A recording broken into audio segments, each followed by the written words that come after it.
tal amigos? En esta segunda parte del tema, trenes de engranajes, les explicaré lo que es el diseño del tren para reductores de velocidad, así como algunas aclaraciones y recomendaciones a tener en cuenta, y también el análisis de fuerzas en los engranes. He decidido hacer dos videos para la explicación de esta parte, ya que es bastante extenso. Tomando este como el primer video, entonces en el segundo video explicaré lo que es el análisis de fuerzas.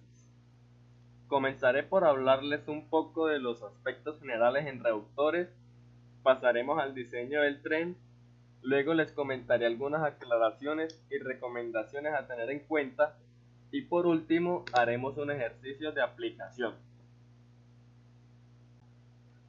Digamos que una máquina necesita operar a una velocidad determinada o a un valor de torque establecido, pero resulta que el motor impulsor tiene una velocidad de rotación muy alta o que el torque que este motor transmite es demasiado baja. Para solucionar este problema tendremos que recurrir al uso de un reductor de velocidad con el fin de hacer operar la máquina adecuadamente. En la mayoría de los casos se prefiere un reductor mediante la transmisión por engranaje, ya que existen otras formas de hacer una reducción, por ejemplo usando poleas, cadenas, bandas, entre otros. Hay varias formas de lograr una determinada reducción, mediante trenes ordinarios, trenes planetarios y sin fin corona. En este video les explicaré el diseño del reductor solo para trenes ordinarios, que son los más comunes, y recordando que en la primera parte pudimos ver lo que son los trenes ordinarios y planetarios. En un reductor de tren ordinario podemos usar varios tipos de engranes rectos, helicoidales o cónicos. También se puede usar el sistema sin fin corona, pero no le tendré en cuenta en esta explicación. Cuando queremos diseñar un reductor de velocidad, lo primero que hay que hacer es el diseño del tren, para después poder llevar a cabo el respectivo análisis de fuerzas y esfuerzos producidos tanto en los engranes como en los ejes del reductor. No explicaré el tema de los esfuerzos producidos, pero sí les daré algunas aclaraciones y recomendaciones para hacer un correcto diseño del reductor.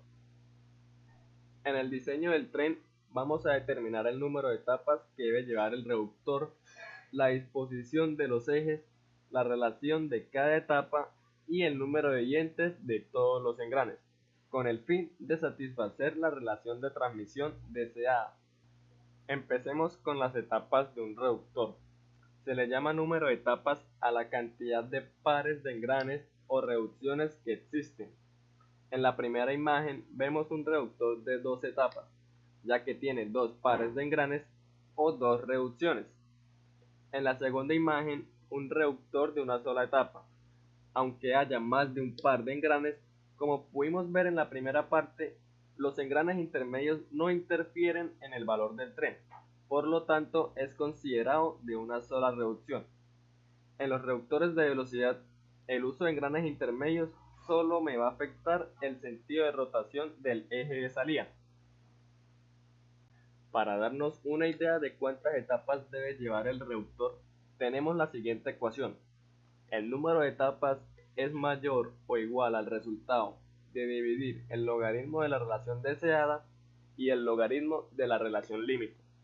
La relación límite es la relación máxima que puede haber en las etapas de nuestro reductor. Generalmente y en la mayoría de los casos es de 5 y se puede usar hasta un máximo recomendado de 8. Entre mayor sea el valor de la relación límite, tendremos más posibilidades de usar menos etapas, pero obteniendo como resultado engranes mucho más grandes. Como ejemplo, tenemos una relación de transmisión a conseguir de 40. La relación límite será de 5. Al resolver la ecuación da 2.29. Ahora se tomará el siguiente valor entero, en este caso sería 3. Por lo tanto se podrán usar 3 o más etapas, con el fin de no exceder la relación límite establecida para cada etapa. Dependiendo de la disposición de los ejes en nuestro reductor, lo podemos clasificar en tres tipos. En un reductor paralelo, donde el eje de entrada y el eje de salida son paralelos, un reductor ortogonal en donde el eje de salida es perpendicular al eje de entrada. Como vemos en la imagen, esto es posible gracias al uso de un par de engranes cónicos. O un reductor coaxial, en donde el eje de salida y el eje de entrada son colineales. La relación total de transmisión del reductor va a ser igual al producto de las relaciones de todas las etapas. Para determinar la relación de cada etapa existen varias formas o varios métodos de hacerlo. Yo les explicaré 3 métodos para lograrlo. El primero es hacer la misma relación para cada etapa. Tenemos como ejemplo la relación de transmisión a lograr de 125. El número de etapas a usar es de 3. Entonces, como las relaciones de todas las etapas van a ser iguales, le sacamos raíz cúbica a la relación de transmisión a lograr. En este caso, raíz cúbica de 125 y nos da 5. ¿Qué quiere decir eso? Que todas las etapas van a tener una relación de 5. Luego, haciendo el producto de las relaciones de todas las etapas, nos tiene que ir igual a la relación de transmisión de SA. El segundo método es el de factorización. Para explicar mejor este método, haré un ejemplo.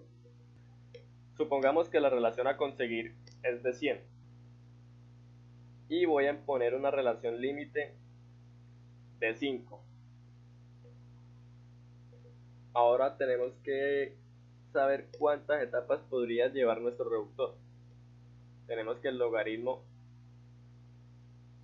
de la relación a lograr sobre el logaritmo de la relación límite nos da 2.86. Y tomando el valor entero siguiente, podríamos usar 3 o más etapas.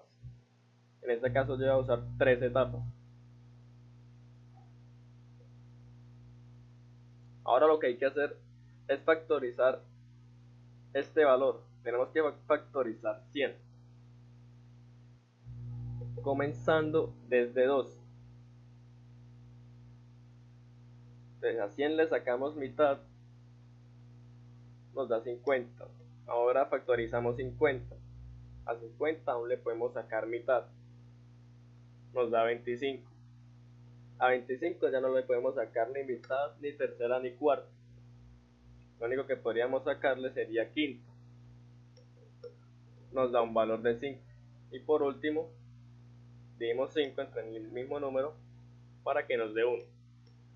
Ya tenemos los factores de 100, que serían 2, 2, 5 y 5. Tenemos 4 factores. Pero como yo voy a usar nada más 3 etapas, tendríamos que tener nada más 3 factores. Lo que podemos hacer es multiplicar estos dos números y dejar estos dos como tal. Nos quedaría 4, 5 y 5. Estos valores serían la relación de cada etapa. Por ejemplo, la relación de la etapa 1 sería 4, la relación de la etapa 2 sería 5 y la relación de la etapa 3 también sería 5. Se me olvidaba, este método de factorización solo se puede usar para cuando el valor del tren nos da un número entero. El tercer método es el de la relación residual, pero este lo explicaré cuando hagamos el ejercicio de aplicación, ya que hay que tener en cuenta algunas recomendaciones. Para determinar el número de dientes de todos los engranes del reductor, hay que conocer el número mínimo de dientes que se pueden usar en los piñones con el fin de evitar interferencias. Teniendo la relación de cada etapa y teniendo el número de dientes del piñón, procedemos a calcular el número de dientes de la rueda. Para determinar el mínimo número de dientes en engranes rectos y cónicos, tenemos la siguiente ecuación. Y nos dicen que si se va a usar menos de 18 dientes, hay que tener en cuenta la siguiente tabla. En la columna izquierda tenemos el número de dientes del piñón y en la columna derecha el número máximo de dientes del engrane que se puede acoplar con ese piñón. Por ejemplo, si usamos un piñón con 14 dientes, la rueda no debe llevar más de 26 dientes para poder evitar la interferencia. Esta tabla solo es válida para engranes rectos con un ángulo de presión de 20 grados. También aplica para engranes cónicos rectos.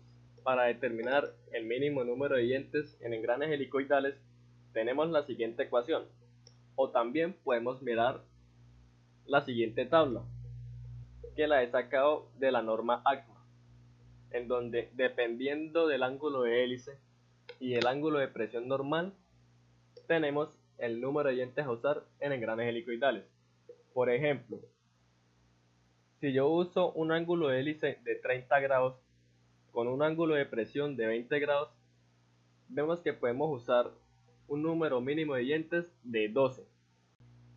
Ahora les diré algunas consideraciones a tener en cuenta a la hora de hacer el diseño del reductor. Como primera consideración, las primeras etapas deben ser las de mayor relación de transmisión. ¿Y esto por qué? Esto se hace con el objetivo de reducir las fuerzas y momentos que actúan sobre los ejes intermedios. Como ustedes saben, el reductor de velocidad va conectado a un motor impulsor. Ese motor impulsor me va a entregar una potencia determinada y dependiendo de esa potencia voy a tener un valor de torque. Ese torque que tenemos por ahora en la primera etapa o en el eje de entrada va a ir aumentando a medida que pasa por las siguientes etapas, obteniendo así en las últimas etapas un valor de torque bastante grande o bastante elevado. Es por esta razón que las últimas etapas deben tener un paso diametral más pequeño que las etapas anteriores, con el fin de evitar grandes esfuerzos sobre los engranes. Pero, ¿cómo sé yo qué paso diametral usar en cada etapa? En el libro de elementos de máquinas de Mott, en la página 409 y en la figura 927, vemos la siguiente gráfica.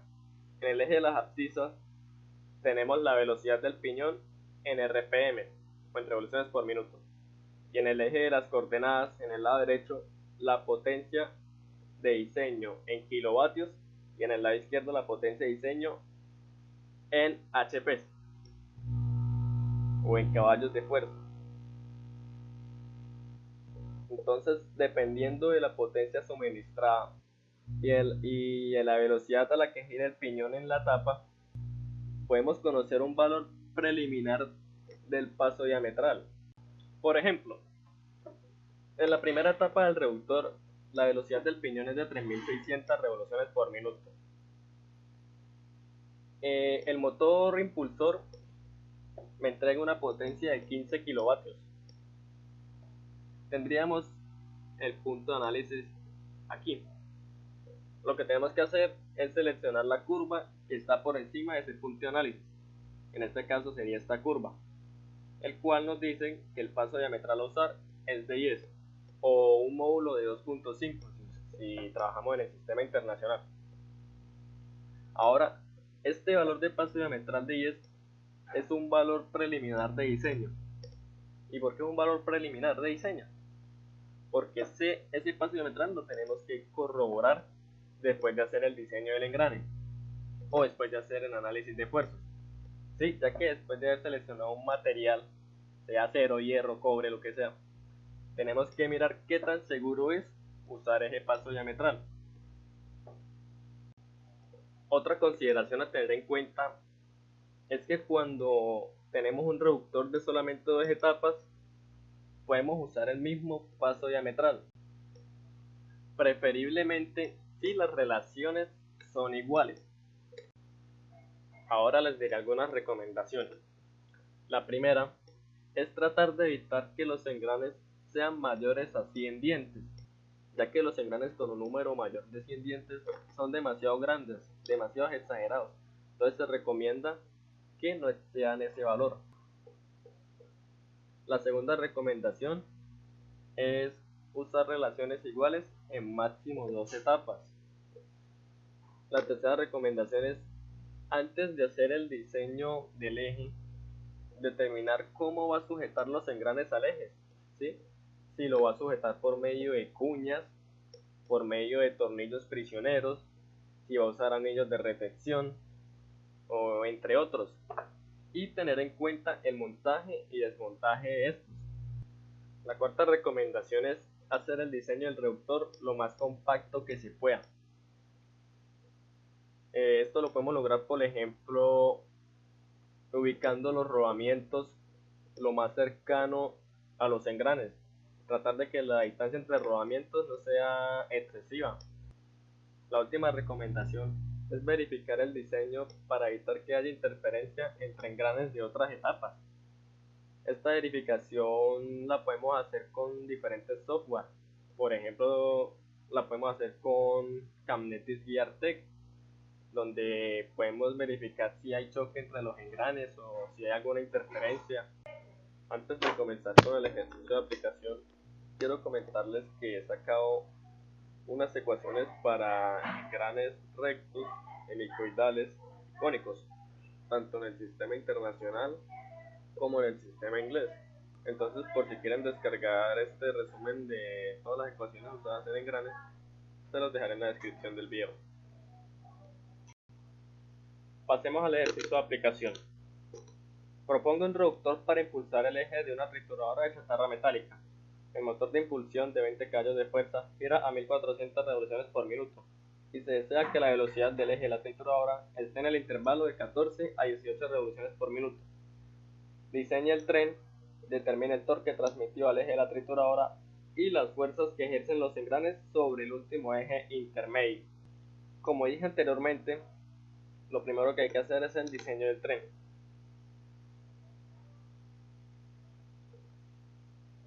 Tenemos que la velocidad de entrada es de 1400 y la velocidad de salida vamos a tomar un valor intermedio entre 14 y 18, en este caso 16. Teniendo las dos velocidades, procedemos a calcular el valor del tren, que sería la velocidad de entrada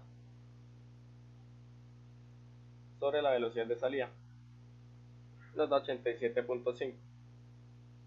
Lo siguiente es determinar cuántas etapas podrá hallar nuestro reductor, pero antes de eso debemos definir cuál será nuestra relación límite. Yo pondré una relación límite de 5. Resolviendo la ecuación,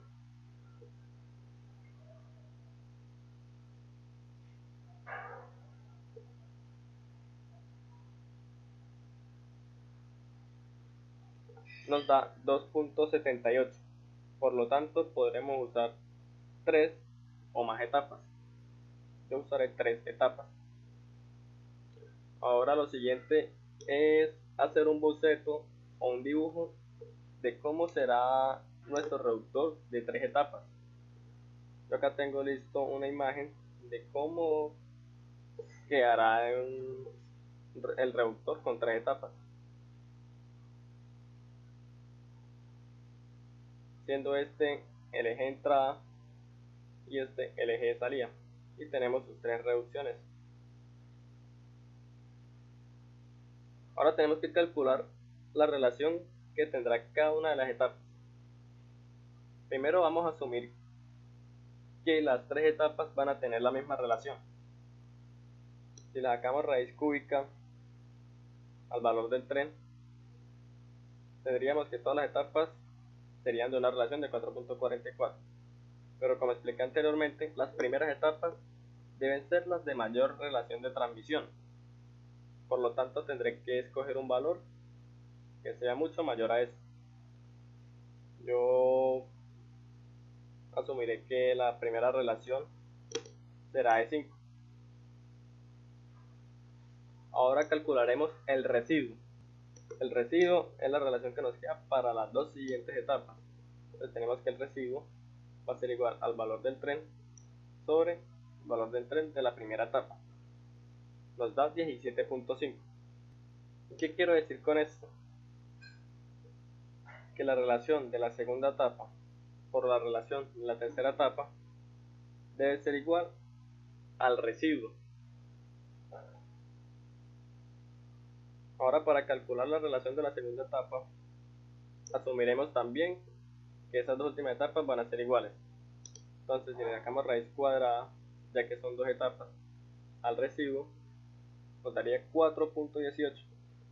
Como la relación de la segunda etapa debe ser mayor a la de la primera etapa y a su vez menor a la de la última etapa, tenemos que escoger un valor que sea mayor a 4.18 y menor a 5.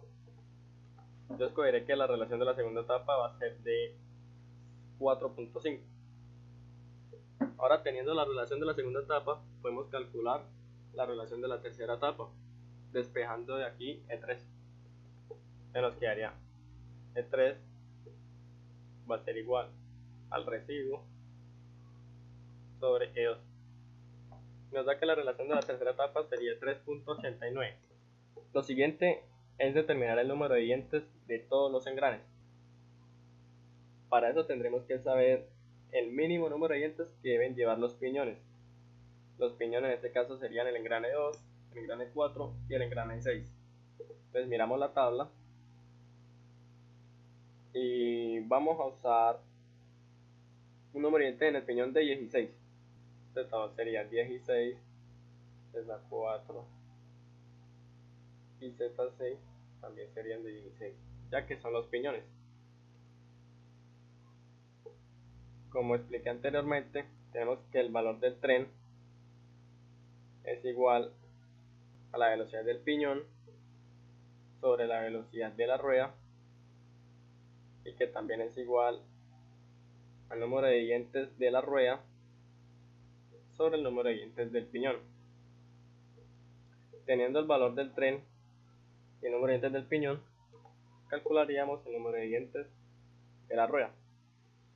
Nos quedaría que Z3 sería igual a la relación de la primera etapa por el número de dientes del segundo engrane. Nos da 80 dientes. Hacemos lo mismo para los demás engranes. Z4, Z5 va a ser igual a E2 por Z4, nos da 72 dientes. Ahora Z7 es igual a E3 por Z6, nos da 62.22. Como los números de dientes deben ser valores enteros, simplemente amplía la ecuación, formato, resultado y colocamos 0 decimales. Y ya tendríamos el número de dientes de todos los engranes, teniendo en cuenta que las relaciones de las primeras etapas son mayores a las de las últimas etapas.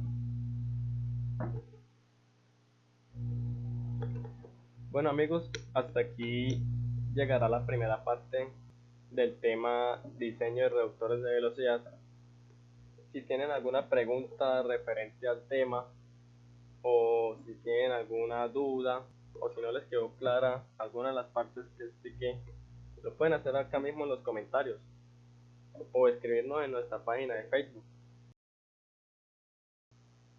En el próximo video hallaremos el torque en el eje de salida, las fuerzas que actúan sobre este eje, que es el eje intermedio, y también determinaremos los pasos diametrales en cada una de las etapas y el ancho de cara de todos los engranes. Bueno amigos, que tengan un feliz día.